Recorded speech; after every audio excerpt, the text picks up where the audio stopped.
Welcome to Wicked Week here at Darkcast Network. I'm Ray of Rogue Darkness Podcast, here for today's episode of Darkcast Network's Wicked Week. Spooky season continues. As you know, it's Darkcast Network's favorite season.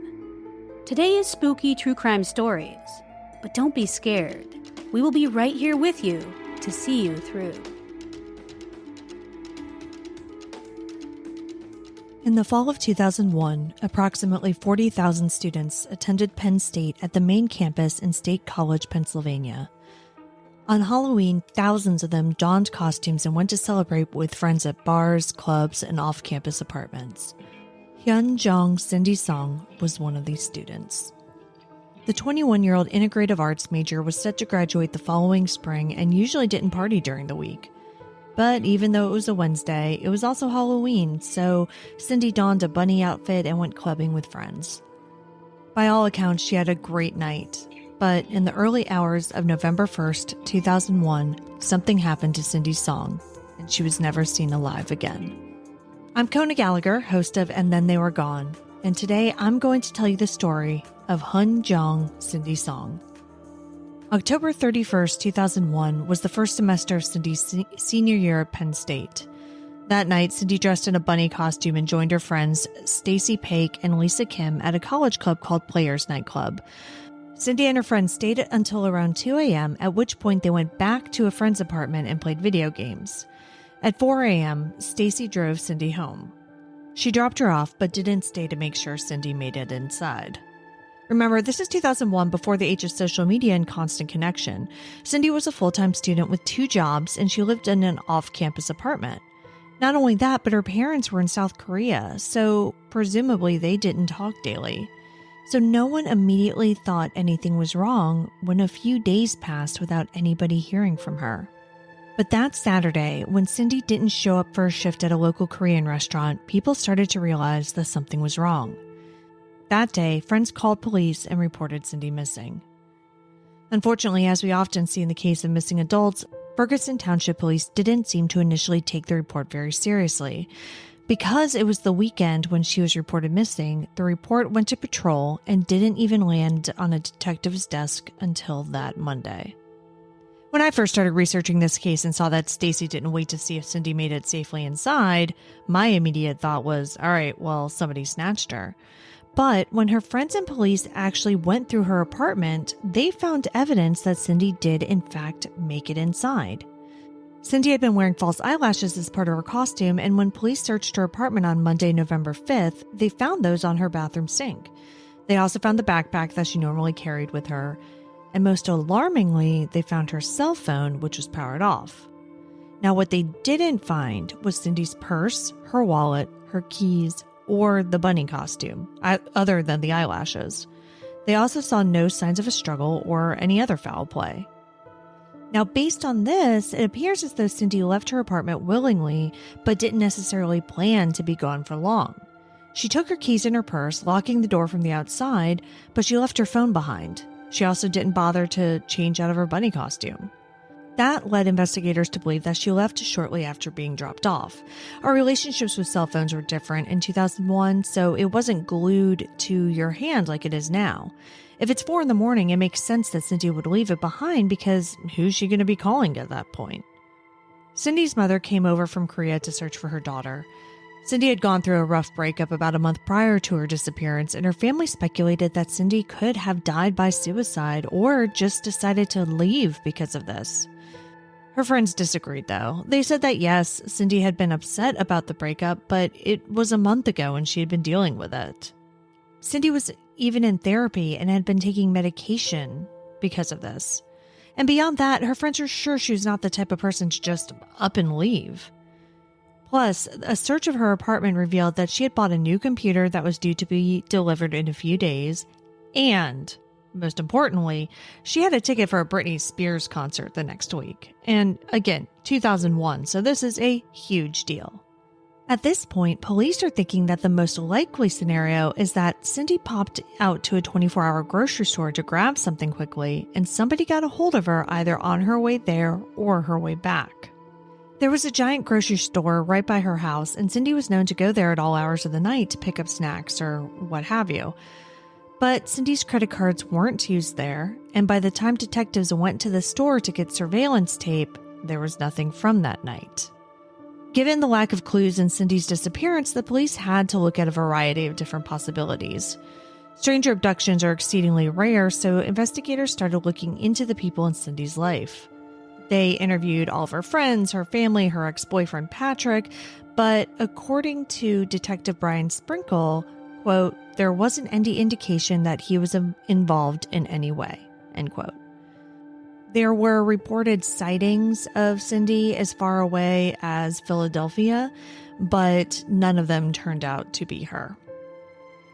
Soon, police seemingly came to the conclusion that it wasn't anybody in her life who was responsible for her disappearance, and that it was, in fact, a stranger abduction. And unfortunately, they began to believe that she was kidnapped and murdered. So efforts began to focus on body retrieval. In the days and weeks after her disappearance, the dumpsters around her neighborhood were searched, as were the local woods.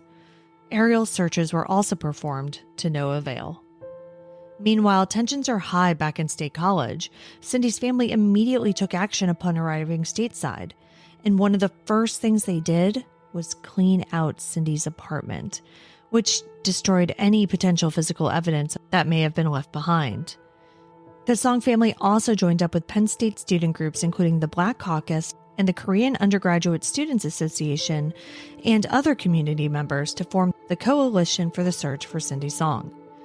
On January 31st, 2002, the group held a press conference in which they were highly critical of both Penn State and the Ferguson Township Police Department. According to an article in the Daily Collegian, the Song family spokesperson, Jim Hahn, said at the press conference, quote, words cannot begin to express the agony the Song family has felt since the disappearance of their daughter. This has been compounded by the poor investigation, end quote. Cindy's mother, Bonsoon, was so upset with the way Ferguson Township was handling the investigation that she delivered a petition to the governor's office in Harrisburg with 15,000 signatures demanding that state police take over the investigation full time. In a move that seems a little retaliatory, Detective Brian Sprinkle and Ferguson Township Police stopped communicating with the Song family. He claims that this decision was made, quote, for Cindy's sake in the case and not the family, adding, quote, we pretty much cut them off, end quote. And just to give you a little more context on the contentious relationship between the Song family and the police tasked with finding Cindy, Detective Sprinkle said of the family, quote, it's a cultural thing. I mean, they were upset and frustrated. They didn't understand how things worked here in the U.S., end quote. The next year, Cindy's story was featured in Unsolved Mysteries. Many tips were called in, but unfortunately, none of them led to Cindy. But then in 2003, her story took a much darker path. In June of that year, 5 bodies were found on the Wilkes-Barre property of a man named Hugo Selensky. Another man named Paul Weekly, who was alleged to be Selensky's accomplice, told police that Selensky had bragged about killing over 20 people, and one of them was Cindy Song. Investigators from Ferguson Township went up to interview Weekly, who claimed that Selensky, a convicted bank robber, and a friend, pharmacist Michael Jason Kurkowski Jr., had been in State College the night Cindy disappeared. Weekly said that Selensky and Kurkowski saw Cindy walking alone in her bunny costume, mistook her for a prostitute, and kidnapped her. According to Weekly, the pair drove her 200 miles back to Selensky's property in Wilkes-Barre and held her captive for several days while assaulting her before finally murdering her. Weekly even said that they kept Cindy's bunny ears as a souvenir. Nearly 2 years after Cindy's disappearance, investigators felt that they were finally getting somewhere. While everyone was hopeful that this lead would give a resolution to Cindy's story, it just wasn't meant to be. 4 of the 5 bodies were identified, but the one unidentified body was ruled out to be Cindy. Later, as authorities investigated Weekly further, they found evidence on his computer that he had done searches on Cindy Song's case. Without a body or any other evidence linking Selensky to Cindy's disappearance, police eventually discounted Weekly's story. Though these bodies were found in 2003, Hugo Selinski wasn't convicted of murdering Michael Kurkowski and his girlfriend Tammy Fassett until 2015, though Selinski was convicted of lesser charges related to the bodies of 2 local drug dealers that were also found on his property. But here's where things get extra spooky. Selinski's original lawyer and a private investigator were charged with witness intimidation and bribery. During this, a reporter for the Morning Call dug up the grand jury findings from this case and found this on page 1. Quote, authorities have linked the discovery of approximately a dozen deceased/destroyed human bodies at a Luzerne County residence to Selinski. Then, on page 5, it says, Luzerne County authorities believe that Selinski was directly involved in the murder of approximately 12 human beings found burned and buried in a pit in his backyard. End quote. This was in 2015, and to this day, these other bodies have never been identified. Cindy Song remains missing. If you'd like to hear more stories of unsolved missing persons, be sure to subscribe to And Then They Were Gone. Good evening, listener. My name is DJ, and I'm the host of the Mythical True Crime Podcast. I cover captivating tales of true crime, legends, and unsolved mysteries from the realms of mythology and reality. Uncover the dark, true tales of modern legends with our spoken narratives that blend history, crime, and the supernatural. Tonight's story involves a young man named Yoshiro Hattori, who was born in the Aichi Prefecture in Japan, the second of the 3 children, Yamachi Hatiro, an engineer, and his wife Miko Hattori. He was 16 years old and went to the Baton Rouge, Louisiana school in August 1992 as part of an American Field Service student exchange program. He also had received a scholarship from the Merida Foundation for his trip. Yoshi, which he liked to go by, was hosted as a homestay student in Baton Rouge by Richard and Holly Haymaker, who was a professor and a physician respectively, and their teenage son, Webb. 2 months into his stay in the United States, Yoshi and his homestay brother, Webb, received an invitation to a Halloween party that was to happen on October 17, 1992. It was organized for Japanese exchange students only. Yoshi went dressed in a white tuxedo in imitation of John Travolta's character in the film Saturday Night Fever. At around 8 p.m., Webb and Yoshi drove to the neighborhood in East Baton Rouge Parish, where the party was supposed to be held. The 2 youths mistook the residence of Rodney Pears, a 30-year-old supermarket butcher, and his wife Bonnie, for their intended destination due to the similarity of the address and the Halloween decorations on the outside of the home. Yoshi and Webb walked up to the front door's house and rang the doorbell. No one came to the front door, but Bonnie had opened the side door letting into the carport and saw that Webb was standing a few yards away. Webb was wearing a neck brace due to an injury and bandages as part of his Halloween costume. He attempted to address Bonnie, but later she testified, saying that she panicked when Yoshi appeared from around the corner and moved briskly towards her. She slammed the door and told her husband Rodney to get his gun. Now outside, Webb inferred that he and Yoshi had come to the wrong house. They were preparing to return to their car when Rodney opened the carport door armed with a .44 Magnum revolver. Yoshi stepped back towards Rodney, saying, "We're here just for the party." Rodney pointed the gun at him and yelled, "Freeze." Webb caught sight of the firearm and shouted warning to Yoshi. But Yoshi had limited English and was not wearing his contact lenses that evening, so it was possible that he didn't understand Rodney's command to freeze, and he did not see the weapon, or he might not even thought that it was just some Halloween prank. Yoshi was holding a camera, which Rodney mistook for a weapon, and when Yoshi continued moving towards Rodney, Rodney fired his gun at him at a distance of about 5 feet, hitting him in the chest and retreating back inside of his house. Webb ran into the home next door for help, returning with the neighbor to find Yoshi badly wounded and lying on his back. Rodney did not come out of the house until the police arrived about 40 minutes later after the shooting. Bonnie shouted to the neighbors to, quote, go away when the neighbors called for help. The shot pierced the upper and lower lobes of Yoshi's left lung and exited through the area of the 7th rib. He died in the ambulance minutes later from blood loss. Now, initially, the Baton Rouge Police Department quickly questioned the release of Rodney and declined to charge him with any crime because, quote, in their view, Rodney had been within his rights to shoot the trespasser. Only after the Louisiana governor, Edwin Edwards, and the Japanese consul of New Orleans protested that Rodney be charged with manslaughter. Now, Rodney's defense said that his claim that Yoshi was extremely unusual manner of moving, as any reasonable person would find it, quote, scary. It emphasized that Rodney was just an average Joe, a man just like the jury members' neighbors, a man who liked sugar in his grits. At trial, Rodney testified that the moment just before the shooting, this is his quote, it was a person coming from behind the car, moving real fast. At that point, I pointed the gun, hollered, freeze. The person kept coming towards me, moving very erratically. At that time, I hollered for him to stop. He didn't. He kept moving forward. I remember him laughing. I was scared to death. This person was not going to stop. He was going to do harm to me. Rodney testified that he shot Yoshi once in the chest when the youth was about 5 feet away. He said, quote, I felt I had no choice. I'm very sorry for this to have ever happened. A police detective testified that Rodney said to him before, boy, I messed up. I made a mistake.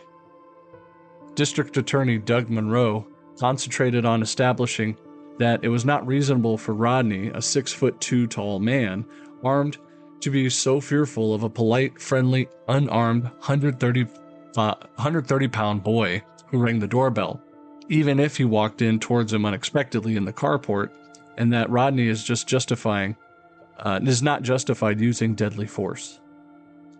The defense further argued that Rodney was, in large part, reacting reasonably to his wife's panic, Bonnie, who testified for an hour about the incident, during of which he cried several times. Her quote saying, quote, he, referring to Yoshi, was coming real fast towards me. I had never had somebody come at me like that before. I was terrified. Rodney did not hesitate or question her because instead he went to retrieve his handgun with a laser sight stored in a suitcase in the bedroom. There was no thinking involved, she said. I wish I could have thought. I wish I could have just thought, Bonnie continued. While giving a description of Yoshi at the trial, Bonnie said, I guess he appeared Oriental. He could have been Mexican or whatever. He was taller than me, and his skin was darker colored. The trial lasted 7 days. The jury returned a not guilty verdict after deliberating for approximately 3 hours. Courtroom spectators applauded the verdict when it was announced. Now, later, there was a civil trial that happened. In a civil action, however, the court found Rodney liable to Yoshi's parents for $650,000 in damages, which they used to establish 2 charitable funds in their son's name. One to fund the U.S. high school students wishing to visit Japan, and also one to fund organizations that lobby for gun control. The lawyers of Yoshi's parents argued that while Rodney and his wife acted unreasonably, Bonnie overreacted in the presence of the 2 teens outside the house, and the couple behaved unreasonably by not communicating with each other to convey what exactly the perceived threat was. They had not taken the best path of safety, remaining inside the house and calling the police. They had erred in taking offensive action rather than defensive action. And Rodney used his firearms too quickly without assessing the situation, firing a warning shot or shooting to wound. Further, the much larger Rodney could have easily subdued the short, slightly built Yoshi. Contrary to Rodney's claim that Yoshi was moving strangely and quickly towards him, forensic evidence demonstrates that Yoshi actually was moving very slowly, if not at all, and his hands and arms were away from his body, indicating he was in no threatening position. Overall, a far greater show of force was used than it was supposed to be appropriate. Now, the Pearsons appealed the decision, and in the Louisiana Court of Appeals, they upheld the judgment in October 1995. Second appeal in the Supreme Court of Louisiana was rejected in January 1996. And of the $650,000 judgment, Rodney's insurance company paid $100,000 of that, while Rodney himself was technically responsible for paying the remaining $550,000. Now, after the trial, Rodney told the press that he would never again own a gun. And a 2013 source said that he had lost his home and his supermarket job following the shooting and was now living in a trailer park. The Japanese public were shocked by the killing and by Rodney's acquittal. Yoshi's parents and his American host parents, the Haymakers, went on to become active campaigners for gun law reform in the United States. In November 1993, they met with President Bill Clinton, who was presented with a petition signed by 1.7 million Japanese citizens urging stronger gun control. A petition signed by 120,000 American citizens was also presented to Congress. The Hattoris and the Haymakers lent their support to the Brady Bill, originally introduced in the House of Representatives in 1991, which mandated background checks and a 5-day waiting period for the purchase of firearms in the United States. It was signed into law by President Bill Clinton November 30th, 1993, as the Brady Handgun Violence Prevention Act. Now, according to Walter Mondale, the U.S. ambassador to Japan, who presented Yoshi's parents with a copy of the act December 3rd, 1993, Yoshi's death had, quote, a very definitive impact on passage of the Brady Bill. And the Hattori and Haymaker families remained active in gun control activism. In March 2018, following the Stoneman Douglas High School shooting, the Hattoris participated in the March for Our Lives and spoke with survivors. Following the killing, some argued that had Yoshi been white, Bonnie would not have reacted the way she did. The Haymakers started an interview, followed the trial, and that had Hattori been white, they believe that he never would have been killed, noting that Bonnie Gears said that she was first noticed that Hattori had darker colored skin than her. And in her testimony, she did define that he was a different race than her. Some in the Baton Rouge said that Bonnie was frightened because she believed that Yoshi was a light-skinned black man. Bonnie rejected notions that her reactions had been racially motivated, stating, "It was his fast movement towards the door that scared me, not the color of his skin." And in the court of public opinion, I say it was racially motivated.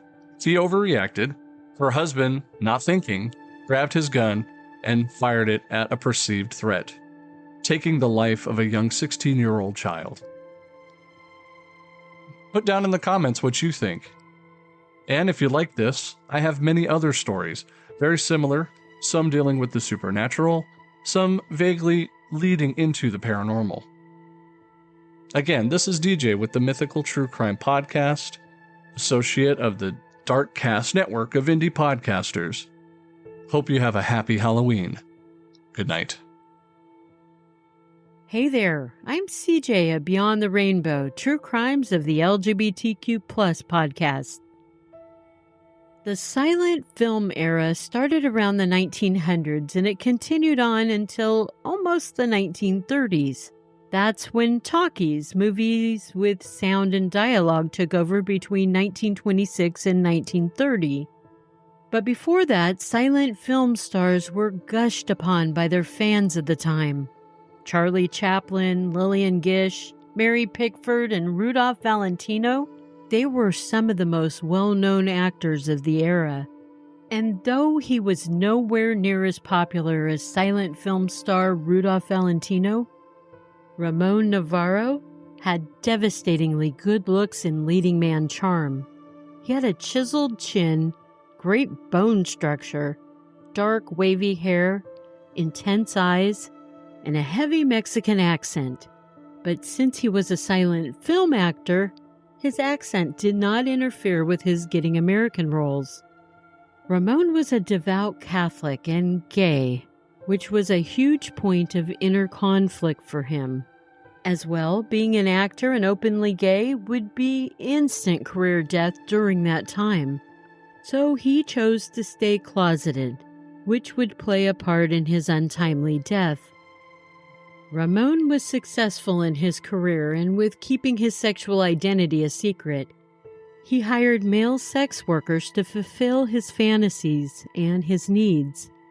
Besides sex workers being a vice, he also leaned heavily on alcohol as a coping mechanism. Ramon was born in 1900, and by 1968, he was retired from acting and living out his retirement in his beautiful Laurel Canyon home in Los Angeles, California. But Ramon was now a frail old man, and the night before Halloween on October 30th, there was a knock on Ramon's door.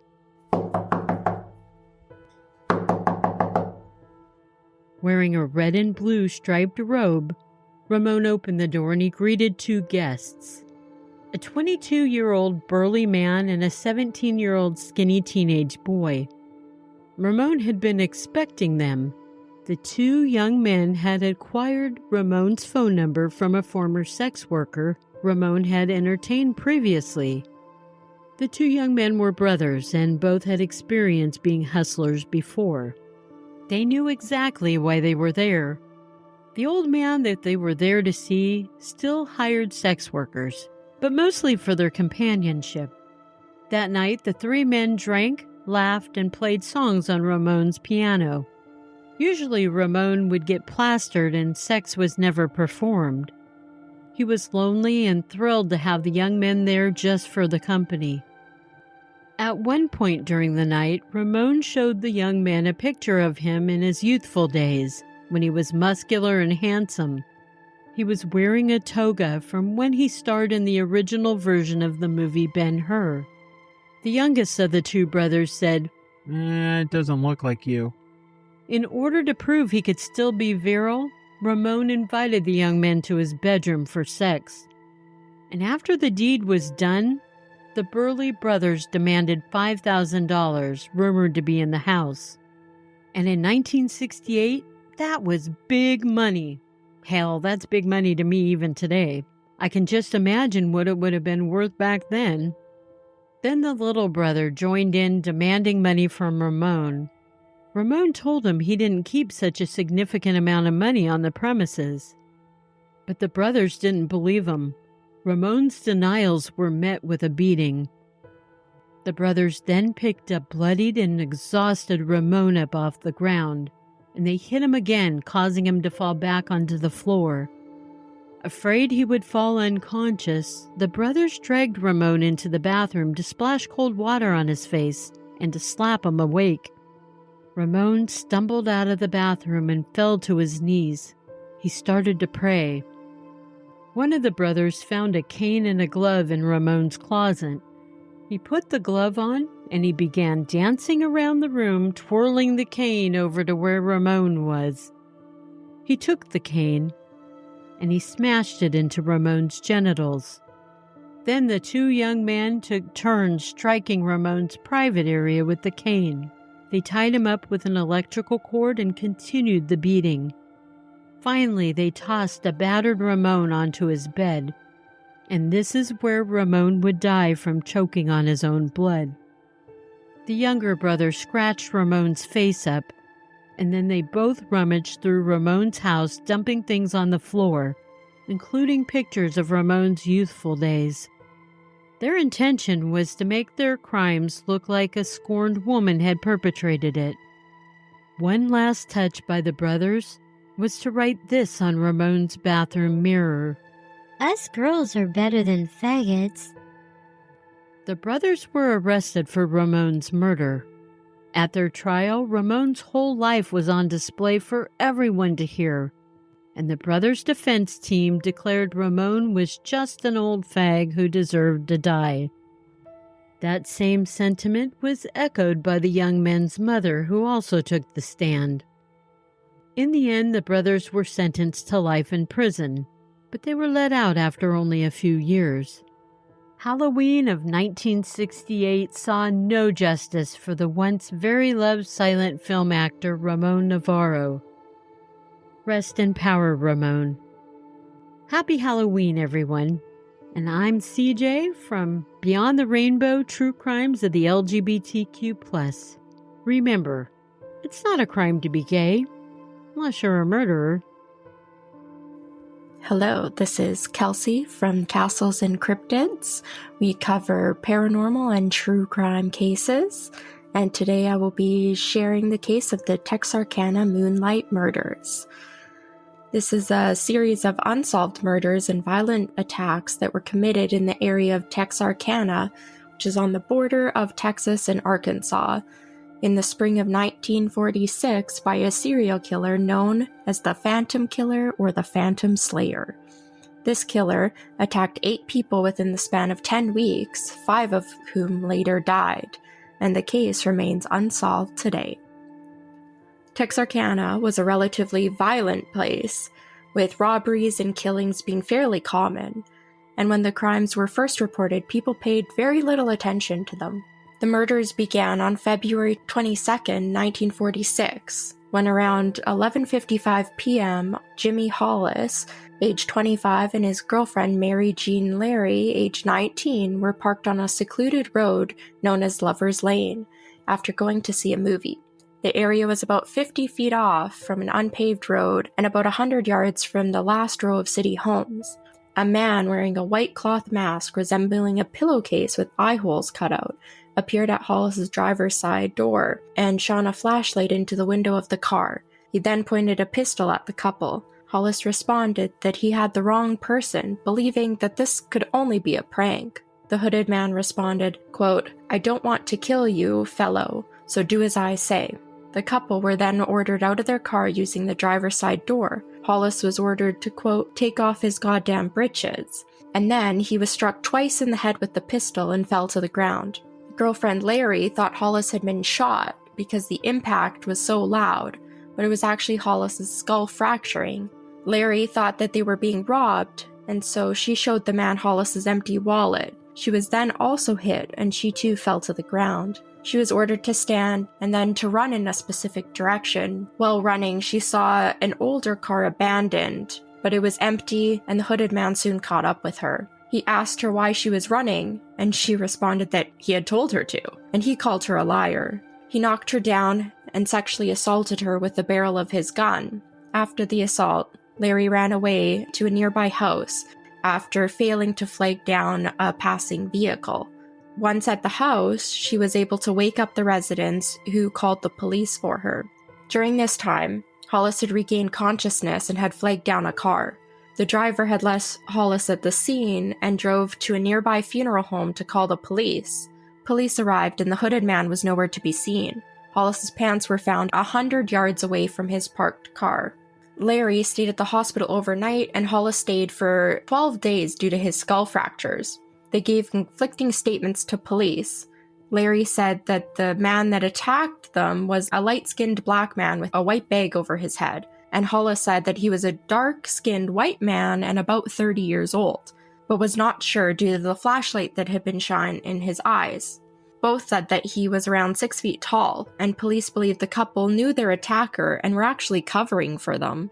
The next attack occurred on March 24, 1946, when Richard L. Griffin, 29, and his girlfriend Polly Ann Moore, 17, were found dead in Griffin's 1941 Oldsmobile sometime between 8:30 and 9 a.m. on a different Lover's Lane after having dinner with Griffin's sister the night before. Griffin was found between the front seats on his knees with his head resting on his crossed hands, and Moore was found in the back seat sprawled face down. Griffin had been shot twice while still in the car with his pants pockets turned inside out. Both had been shot once in the back of the head, and both were fully clothed. A blood-soaked patch of earth near the car suggested to police that they had been killed outside the car and placed back inside. Congealed blood was found covering the running board of the car, and it had flowed through the bottom of the car door. Rain during the night had unfortunately washed away any other evidence. A .32 caliber cartridge shell was also found at the scene, possibly shot from a Colt pistol that had been wrapped in a blanket.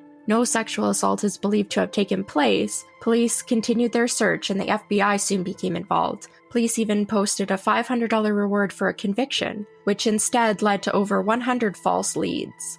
The community believed that the attacks were isolated incidents and not related. The third attack occurred on April 13, 1964, when 15-year-old Betty Jo Booker was playing the saxophone with her band at their weekly gig at a club. At 1:30 a.m. on the 14th, her friend Paul Martin, age 17, came to pick her up. This is the last time they were seen alive. Martin's body was found around 6:30 a.m. lying on its side near the road, and blood was found on a nearby fence. He had been shot 4 times, once through the nose, through the ribs, through his right hand, and in the back of the head. Booker was found at 11:30 a.m. 2 miles away. She was fully clothed on her back with one hand in the pocket of her buttoned overcoat. She had been shot 2 times through the chest and the face, and had also been sexually assaulted. Martin's car was found nearby with the keys inside. Police do not know who was shot first, but both were involved in violent struggles.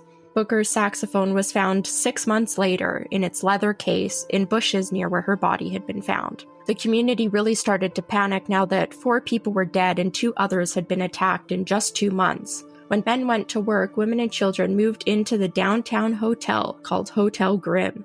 People also started setting up booby traps in their houses for protection. At the time, the reward was increased to over $1,700, and rumors were starting to spread about possible suspects. Police confirmed these rumors were false and that no one had ever been arrested.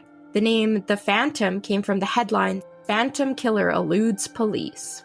May 3rd, 1946, Virgil Starks, a 37-year-old farmer and welder, was attacked around 8:50 p.m. at his house 10 miles outside of Texarkana. Virgil was in his sitting room listening to the radio with a heating pad on his back. While his wife Katie, 36, was in their bedroom, she heard a sound from the backyard and yelled for Virgil to turn down the radio.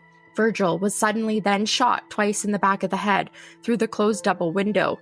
Katie didn't hear the shots, but she heard the clasp breaking. She went into the room and saw Virgil stand up and then slump back into the chair. She saw the gunshot wound in his head and ran to call the police.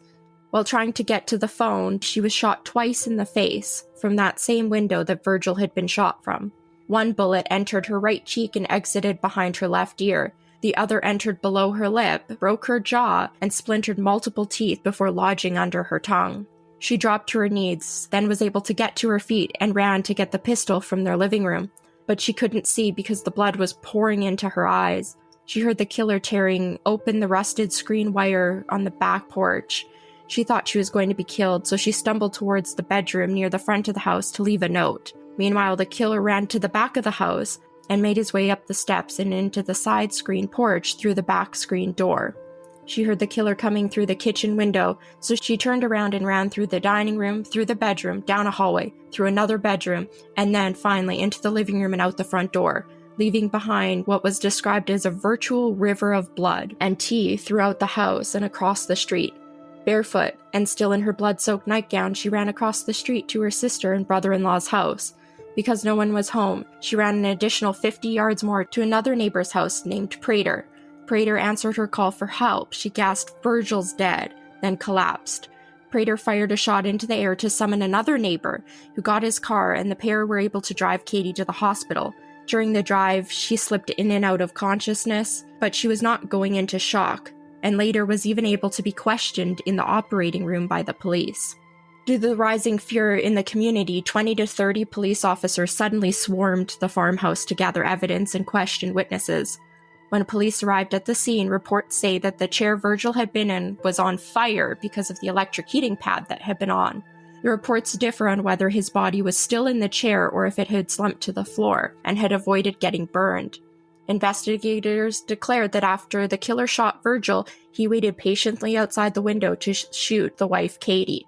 Some clues were found at the scene, including the bullet used, a .22 this time instead of a .32, as well as a semi-automatic gun being used. A flashlight found underneath the window, and bloody footprints were found around the house.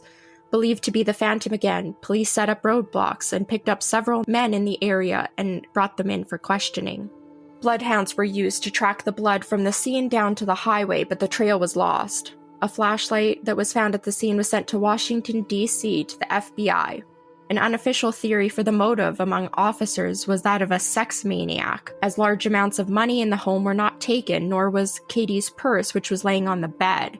The title on the front page of the Texarkana Gazette on Sunday, May 5, 1946 read, "Sex Maniac Hunted in Murders."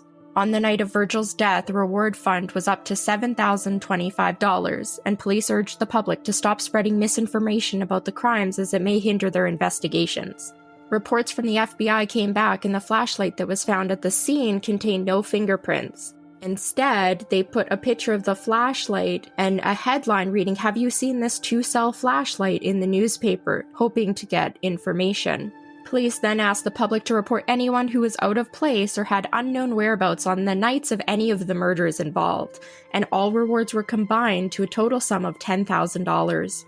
By 1948, police no longer believed the murder of Virgil and attempted murder of Katie to be connected to the other murders, due to the older age of the couple, and the couple being killed at their house instead of at a car on Lover's Lane, as well as the different gun used.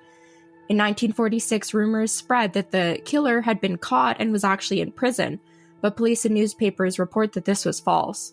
Because no other people could provide a description of the killer, it is difficult to confirm what they ever looked like, or if they ever were wearing a mask during these other attacks. Police knew that they always attacked on the weekend, usually 3 weeks apart, and always at night. The Texarkana public became more and more concerned, and some teenagers even took matters into their own hands trying to bait the phantoms so that they could kill them. At night, the town became a ghost town, with drops in sales forcing stores nearby to close early, and imagined reports of prowlers kept all the police in town busy. Police and volunteers even sat in cars parked on Lover's Lanes as decoys trying to bait the phantom. Throughout the investigation, almost 400 people have been on the suspect list or have been questioned, with many suspects being eliminated. Since 1946, the town of Texarkana has come to terms with their legacy. In 1976, the film The Town That Dreaded Sundown, which was loosely based on the true events of the case, was released, despite the movie's claim that, quote, only the names have been changed. Because the movie claimed that the story you're about to see is true, where it happened and how it happened, the fabricated parts of the stories created much of the myth and folklore around the murders for the next several decades. The 1976 film also spawned a 2014 remake. In the town of Texarkana, every October near Halloween, the 1976 movie is played at an outdoor Movies at the Park event that's sponsored by the Department of Parks and Recreation. The tradition started in 2003, and approximately 600 people attended each year. If you would like to hear the full list of suspects and all the evidence involved in this case, you can head over to the Castles and Cryptids episode 31, where I cover the case in depth. Until then, I hope you enjoyed. Thanks for listening, and keep it cryptic. Next up, we have a true crime story from Tiffany of Crime Over Cocktails. I just wanted to put a warning out there in the beginning that just in case, if anyone had any triggers or anything like that, that this may not be the episode for you. So I just wanted to give you fair warning. Amanda Taylor grew up in Florida with her mother, and she didn't exactly have an easy life. She actually never met her father, and her mom was an alcoholic so bad at the age of 11 that her uncle Matthew decided to take her home with him, and he lived in Christiansburg, Virginia. When she moved to Virginia, she was able to have a normal life. She had friends, she went to school, she was getting good grades. She met her best friend Mariah Roebuck while at school, and they were inseparable from that point on. If you saw one, you saw the other. Mariah introduced her to another friend of hers, Rex Taylor. He was 2 years older than Amanda, but there was an instant attraction. They also had many things in common, like they shared the same birthday. They were both obsessed with horror films, nasty, gruesome pictures. They were just obsessed with murder and killings and serial killers. So the three of them would just kind of sit around and watch horror movies all day. They loved the gore, the effects. They even had joined a community online that was everything horror. They were also talking with serial killers and was part of a serial killer fan club. Y'all know that existed? Because I did not. So, Amanda ended up getting pregnant in the 10th grade and dropped out of high school. By March of 2014, they were already married for 9 years and had 2 children, 6-year-old Damien and 17-month-old Dayla. Amanda's a loving mother. She likes to spend time with her kids. She liked to take them places, post pictures on social media. She just loved being a mother, and she loved being with her family. But about 8 years into the marriage, Rex was starting to get very depressed. He used to battle with depression in years before, but it seemed as if it was coming back. And he just seemed to always look like he was in pain. You could see the pain on his face. He wanted to be there for the family, but he just doesn't know how to shake it off. So he decides he's going to go and turn to his dad, try to get some good fatherly advice, see if his dad knows what he can do to try to shake off all this depression, how to get back to his normal self. So he goes and sees his father, Charlie Taylor. Now, Charlie tried to be the best dad he could be, but unfortunately, he had demons of his own that he was fighting. He was taking pain meds for an injured back for something that happened at work, but it was obvious that it became to the point where he was now abusing them. He was taking more than he should. He's zonked out. So when Rex shows up looking for help, his father helps him really the only way that he even knows how to help. So he gives him a pain pill and said, now just relax. Rex at first did not want to take this. He's like, no, I'm not doing pills, this and that. But, he was just so desperate. His father promised it would make him feel better. So he trusted him and he took it. Before long, Rex is now also addicted to the pain medication and is also drinking heavily on top of that. Amanda is not happy because now he's either drunk or high all the time and constantly begging him to just stop. Would you please stop? Go get help. I need you. The kids need you. Stuff like that, clearly one person can't do it all. He promised to get sober, but it was a promise he couldn't keep. So Amanda decides, you know what? I'm done. She takes the kids and she goes to her mother's house. He's a mess, begging her not to leave and that he will change. But she's heard it before. And she said, you know what? This time, no, you're not going to tell me. You're going to show me. You're going to have to show me that you can get sober and get clean. In August of 2014, Amanda was giving her son, Damien, a birthday party. It was his 7th birthday. Amanda even decided she invited Rex to come so he could see his kids for a few hours. But after time's going on, she's realizing he's not there. They try to call him. He's not answering the phone. It's very odd. Even his mother kept calling him to see where he was, but he's not answering. And she just felt something's wrong. I got to go check it out. So she actually leaves the party and then heads over. She goes to the side door. She found him in the garage on his knees with a rope around his neck. He had hanged himself on his son's 7th birthday. Amanda is devastated. Rex was her life. She couldn't stop crying for days. She got so depressed. People were starting to get really worried about her to the point where she wasn't even taking care of her kids anymore. She couldn't get out of the bed. Her parents had to start taking care of the kids because she was just going deeper and deeper. So Mariah comes over one day and to see how she's doing. And Amanda was looking online at some videos. So she called her over to look at them. And Mariah was, I guess you could say, shocked. It was videos of people hanging themselves. She asked, why are you watching this? Why are you doing this to yourself? And she just told her, hey, relax. And then she would ask, which one do you think is the most relatable to Rex? Mariah's scared. She's like, okay, this has taken a creepy turn. Her obsession just grows and grows and grows. Amanda starts going into chat rooms, looking for another twisted soul, and ends up meeting Sean Ball, who claims to be ex-military in the Navy and has pictures all over his social media of graphic photos from war or ones that he just kind of thought were cool. So she sent him a message asking him, did you actually kill anybody? And she wanted to hear all the gory details. So she decides to bring her over to Mariah's house for a horror film marathon. It was obvious that Sean was smitten with Amanda, and he was trying to impress her. Some of the friends that were there also remember him telling her things like, I can rip a man's head off with my bare hands. And that she just looked at him like, oh my God. Your dream, man. So coming up on March 27, 2015, it was Rex and Amanda's birthday. And this is the first one since his death. She told Mariah, I don't know if I can handle it. I'm not sure I can make it.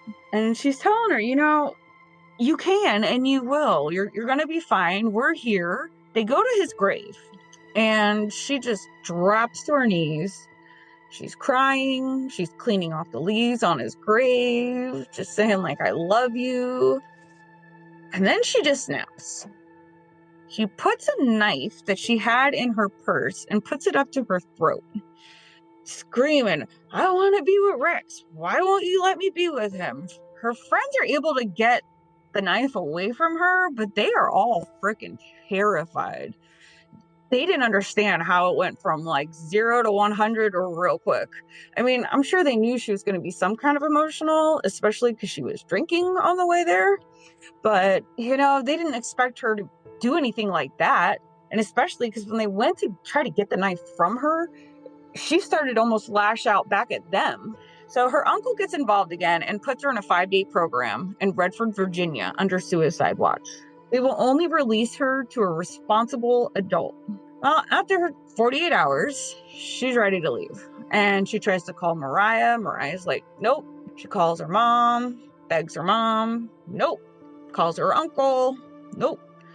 So they all want her to stay and get the help that she needs. She needs to fight these demons that she's going through or she's never going to heal. But she knows there is one person that will come get her, Sean Ball. As soon as she takes off with Sean, she gets on her social media account and says, when this monster entered my brain, I will never know, but it's here to stay. They go to a hotel to try to figure out what's the next step. Amanda says, I want Charlie dead. He's the one who gave him the pills. If it wasn't for him, Rex would still be alive. Without any hesitation, Sean gets up and he said, I got this. Got the keys to his Jeep and took off. When he came back, he had a gun and more than the necessary amount of ammo. To her, like, this is her knight in shining armor. She got all excited. Let's go get him. So on April 5th, 2015, Amanda and Sean head over to Charlie's house. Charlie, of course, lets him in, and he's a bit of a mess. He's crying and tells them that he's been thinking about, hanging himself too, and that he doesn't want to be without him. I wanted to be a good daddy. Amanda slowly takes the knife, and as soon as it turned 3:27 p.m., she attacked him with the knife, stabbing him more than 30 times, and stole money out of his wallet, which only ended up being a few $100s. But turns out they were not alone in the house. Charles takes care of his disabled father. He is bedridden in the bedroom in the back of the house. When the cops arrive, they speak to the father, and he tells them that he recognized one of the people and that it was Amanda with an unknown male.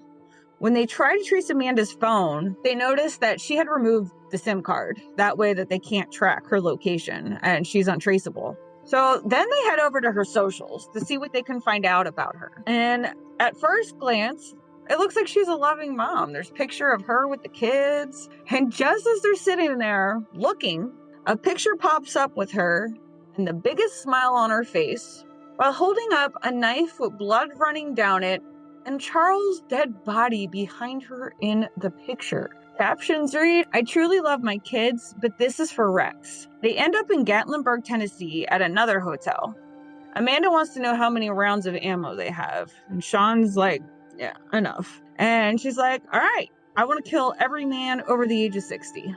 She's out for blood now, and she did not have a care in the world. While they're there, police now know who she is, and they start to look at Sean's socials, and they are horrified by what they find. They find pictures of people getting raped, murder, decapitations. They even thought that this may end up worse than expected. They're not going to stop. They're going to become serial killers. But Sean's starting to have second thoughts. He was just doing this to win her over and impress her, but now she's trying to go all out. And even though he said he was down for all the bloodshed, I think he was really ready to call it quits after Charles. He kept telling her that they just need to lay low, but Amanda's mind was made up. She wasn't having it. I think Amanda could also feel that he was starting to back out. So she decides, let's go for a drive. And as they're driving, she's like, you know what? You're going to prove it to me. You're going to prove to me that you are in this with me, that we're in this together. So she eyes a jogger and says, I'm going to go get her and bring her back to the car. When I get here, you fucking shoot her in the face and we drive off. So she actually gets out of the car, runs after the jogger. Jogger starts heading back to the car. Sean backs out. So he won't even roll down the window. So the lady's like looking at him, and you have Amanda who's like probably glaring at him at this point. And the lady just like, okay, and walks away. Kind of random, but thank God Sean, he backed out. But that had to be such an odd encounter. So now Amanda is pissed. She drives a little bit further and then pulls over. She walks around the Jeep, pulls Sean out onto the ground and said, I used you for your car and guns, and I hope you die. And then she shoots him twice, gets in his Jeep, and fucking leaves him there. She is now alone and on the run. But while trying to get back home, she realized that she's lost. She has no clue where she's going. So instead of asking a stranger or going to a store, something, you're going to love this, she calls the police. And she warns them that the answering officer better not even think about coming to look for her. You know, don't you dare come looking for me. So the officer decides to talk to her as if he's actually concerned for her. Honey, let me bring you back home. Are you okay? What can I do for you? And it works. She told him, I'm lost and I need your help getting back to Virginia. So he works with her to try to figure out where she is, and then realizes she had made it all the way to North Carolina. So he's able to track down where she's at in North Carolina, and he sends officers to her location, and they take her into custody. They were able to retrace her steps and then found Sean's body, and he's actually still alive. He was shot in the jaw, which came out through the neck and into his shoulder. Back at the police station, after Amanda is in the interrogation room, I might want to redo that. Back at the police station, Amanda's in the interrogation room, and she makes a chilling statement. She tells them that, yeah, I killed him at 3:27 on purpose, since it was their birthday and it was symbolic to her. She said ever since she's been watching all those horror films and looking at the pictures, she said that you could tell that people who took lives held power. And she wanted to have that power over Charlie's life. She recalled stabbing him and told them that she thinks she got him in the face and that Sean is the one who had the crowbar. Sean went to the hospital, was treated for his injuries, and then, of course, off to jail he went. He got 41 years, and Amanda received life without parole. Hi, this is Kelly. And this is Jenna. And you're listening to ODFM. This episode is One Disguise for Murder. Ooh. So with ODFM, we are a true crime and comedy podcast. Yes, if true crime and comedy had a baby. That would be ODFM. That had a podcast, a baby with a podcast. A baby you podcast. Would get our podcast. So. And with every episode, the D changes. So that is why this is One Disguise. Okay. Yeah. Hit it. Are you ready? I think so. All right. I am taking you to Sun Valley, California, which is just northwest of North Hollywood. It's Halloween night, 1957. Ooh, we're historical in this one. We're going historic, baby. Ah. All right. So we're at the home of Peter and Betty Fabiano. Ooh. And they live with Betty's 2 teenage children from her previous marriage. Okay. It's late. It's after 10 p.m. The family has gone to bed. Trick-or-treaters have stopped coming around, right? Oh, God. It's after trick-or-treating hours, right? When there's teenagers, there's always still bad going. Devilry, though. There's Jason the comes fun around. Never stops, right? No. So the family is headed to bed. The doorbell rings at 11 p.m. And 35-year-old Peter gets up out of bed and he's like, it's a little late for this, right? He grabs the candy bowl and answers the door to find a rather tall trick-or-treater. You know, like you said, the teens are the ones that come out later, right? Yeah, They're like, what? What's the big deal? Yeah, it's just 11. So it's a taller trick-or-treater with like, it was described as like a grotesque face. Like they did like grotesque makeup, right? Yeah, really good. And had what was called a domino mask, which I had to look up because I didn't know. That's just like the little half mask that like Robin from like Batman and Robin wears, you know, or like Zorro. I was like, that's domino?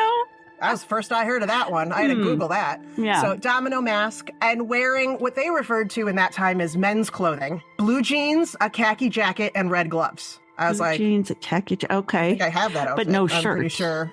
No, So, maybe it was just zipped up. I don't know. No, I feel like it's coming into the 70s. He's like, yes, I'm ahead of my Gold time. chain holding, hanging down. Right. He answers the door and he kind of grumpily is like, it's a little late for this, isn't this? And a deep voice replies, no. And then a loud bang. Oh, God damn it. Turns out the paper bag that they were holding for collecting treats was really concealing a gun. He wanted all the treats. All the treats. Yeah. Wow. Right? That's rude. So Betty runs to the door to find Peter in a heap on the floor, bleeding out from a gunshot wound to his chest. Damn. Shooter has already fled. Betty's 15-year-old daughter, Judy Solomon, calls the police. Okay. Peter is rushed to Sun Valley Hospital and is pronounced dead. The press gets a hold of the story, and they dub it the trick-or-treat murder. Of course. Dun, dun, dun, yeah, right? It's very obvious. Right. This is 1957. So a local newspaper wrote this dramatic caption, "A murder as fantastic as the spirits of Halloween." That makes it sound great. Like, yeah, right. That's awesome. What? No. But yeah, that guy just didn't want the treats. He wanted something else. Yeah, right. There was one witness-ish, a teenager, and all they saw was a car speeding out of the neighborhood. Oh, So it wasn't really much to go on. Okay, so at least we know that. Yeah, there was no shell casing. Wonder if it fell in the bag. Oh. Right? That would be smart. Yeah. Because it doesn't sound like there was enough time to pick it up or find it or anything. Right, But and that would be a genius way to do that so that it said nothing was taken from the house, although they did not specify candy. Oh, The well. bowl could have still been taken. He might nobody have said. still taken the bowl and ran off. Right. I mean, I get it. You know, this is why you can't just pass out the crappy candy or toothpaste. People get True. pissed. People get you know? toothpaste? I've seen that. Floss. Yeah. That's so mean. I thought Right? pencils and pennies were mean, but toothpaste. Yeah, toothpaste, right? Rude. Betty and her kids were left alone. So, and nothing was taken. So police were like, all right, this looks more like a mob hit, a gang thing. So Betty and Peter met in the 1940s. Betty was already divorced and a single mother at the time. Peter was a successful hairstylist because with a last name like Fabiano. I mean, yes. You could What have else your you own gonna do? hair product line. They got married while living in New York. And for the first few years, that's where they lived. And then they'd only moved to California about a year before the shooting happened, right? Okay. Peter owned and operated his own salon in Hollywood, and he did very well. He was very popular. Ooh, and so you get all the stars. Yeah. So, but there was nothing to show that he had any gang ties or mob ties. So it was like, He well, just that's a dead messed end. someone's hair up really badly. Really, really bad, right? Someone fuck who was that hair. connected, right? Betty was sedated for several days after the murder because that's how they handled hysterical women. Hysterical women. She, Oh, God. she was upset because her husband just got murdered. So we'll just knock you out, sedate her. honey. Yep. Right? We'll just knock you out. Exactly. So No. when Betty was finally conscious enough to be questioned, Oh, my God. she told police that she thought she heard two voices that night. One that was masculine and one that sounded like a man impersonating a woman. Oh. But nobody saw another person, right? But nobody saw another person, and she wasn't at the door. So they asked her if Peter had any enemies, and she gave them the name Joan Rabble. I thought you were going to say Joan Crawford. No, not Joan. Oh, yeah, you mess up her hair. It's like, oh, you are dead. Someone's getting taken out, right? No, Joan Rabble, who was born in Pennsylvania. She was a writer and a photographer, and she had been married, but after she was divorced, she came into Peter Fabiano's hair salon looking for work. Betty and Joan became fast friends, and when Betty and Peter started having marital problems, Betty moved out and stayed with Joan. Okay. And they got closer, like a lot closer. Oh. The two women had what was described in those days as an abnormal relationship. But you wouldn't think in Hollywood in those days that'd be that abnormal. I guess it was still underground, basically. It still wasn't spoken of, right? Okay. But ultimately, Betty decided she wanted to save her marriage, right? So the couple reconciled, but not before Betty admitted to Peter that she and Joan had been more than friends. Okay. And he's not excited by this? He was less than thrilled. Oh, all right. But he was like, okay, cool, but promise never to see her again. Betty's like, Yeah. Okay, right? Okay. So, but now Joan has lost both Betty, who she was in love with, and she also just lost her job. Good point. So, right. So she's heartbroken and pissed off. Mm-hmm. Right.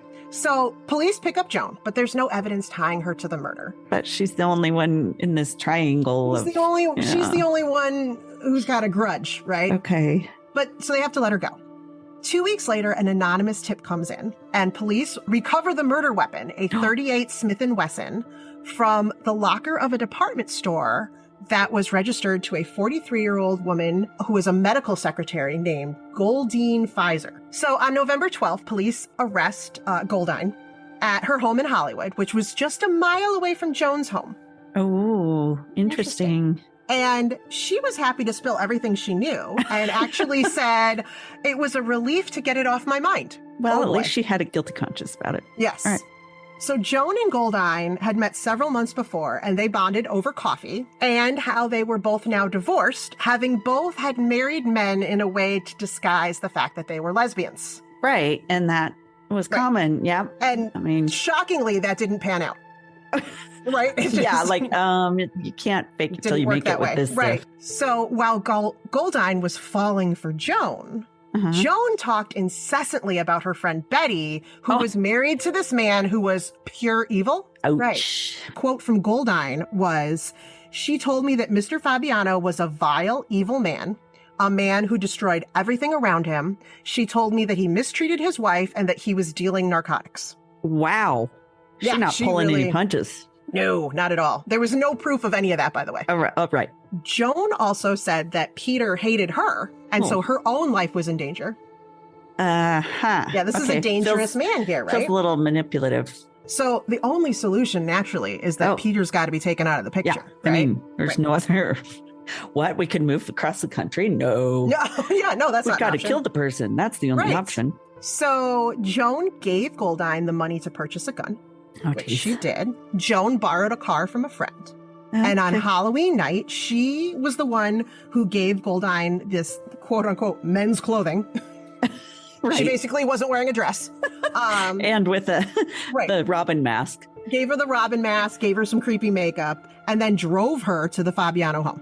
According to Goldine, after going to the door and shooting Peter, she runs back to the car. Joan thanked her. And then they sped off in the car. She also said that they both burned their clothing and returned the car to the friend. Then Joan told Goldine, "Forget you ever knew me." Well, wait, I didn't know I was going to be thrown out of this relationship. I know. What? She was like, wait, I thought we had a thing. Just killed someone for you, but okay. Wait, did I not prove my love? What? I just saved you, right? Wow. The next day, poor Goldine realizes, wait, I still have the gun. So not knowing what to do with it, she rented the storage locker at the department store and left the gun inside. She is obviously not the criminal mastermind. No. It's like, Goldine, run to Mexico. Oh, no. Joan Rabble was arrested. Both women were charged with first-degree murder and pled not guilty. Their trial was set for late December, and a judge ordered them to be evaluated by 3 psychiatrists. Oh, geez. They're going to try to... I know, right? Okay. It was determined that because of their homosexuality, they were unfit to stand trial. Okay, well... Okay. That's ridiculous. It absolutely. It was not that long ago. It's really sad. No. So during one of her evaluations, Goldine said, "I had no motive personally. Whatever motive I had was to please Joan. I was always easily influenced, and I've always been impressionable and always trusting." Yeah. Although that's pretty self-aware for someone who's really gullible. Yeah. I know. I'm super gullible, gullible, but I can't get over the gullibility. Like, it just keeps hitting me. Oh, no. One psychiatrist wrote in his report on Goldine, the only thought she had was to save her friend Joan Rabble from an evil person. She was saving him. She was doing something for her love. Yes. Yeah. Whatever. So at their hearing, Goldine pled insanity. She was very remorseful at the hearing. She cried and she recounted the events of the night of the murder. Okay, good. Joan, on the other hand, sat there either stone-faced or with a smirk. Oh, yeah, not doing herself any favors, right? Oh, Joni. She even smiled as she was being led out of the courtroom. Wow. Okay, well, that plays into the insanity. Right? Exactly. Wow. Or, I know I can get out of this. Yeah. Whatever. I don't know. Both women ended up taking a plea deal for a reduced charge of second-degree murder. Wow. And they were sentenced to 5 years to life in prison. 5 to life. That's a big discrepancy right there. There's a big, right? Are they not expected to live very long? This isn't like the 1800s where I don't die know. at Maybe 40. because Oh, no. it's actually unclear how much time they served, but both were released on parole. They just don't know. They're like, I think they got out, but I'm not sure. I read 3 separate articles, and they know they got out, but no one could say definitively how long they were in prison. Bill, did you open the prison door again? Yeah, man. Right? Goldine Pizer stayed in the Los Angeles area. In 1971, she became an officer of the Miracle Mile chapter of the Professional Women's Club. Hey. She turned things around. Yeah. She died in 1998 at the age of 83. Joan Rabel essentially disappeared after being released. There is zero information on this woman once she was put in prison and then at some point got out, and then that's it. She went and joined the mob. She's like in Jersey somewhere. Right. She's got her manipulation skills. Betty Fabiano sold the salon and remarried in 1966. She passed away in 1999 in Palm Desert, California at the age of 81. There has been speculation that she was in on the plot to murder Peter, but there's no evidence. But it's interesting that she didn't go to the door, but she thought she knew how many people were there. True. It's a little fuzzy. Interesting. Right. Yeah. But then she never got back with Joan. No, anything, she never. No, Joan went undercover. True. I don't know. Joan disappeared into the mob. Joan Who disappeared. knows? We don't know what happened.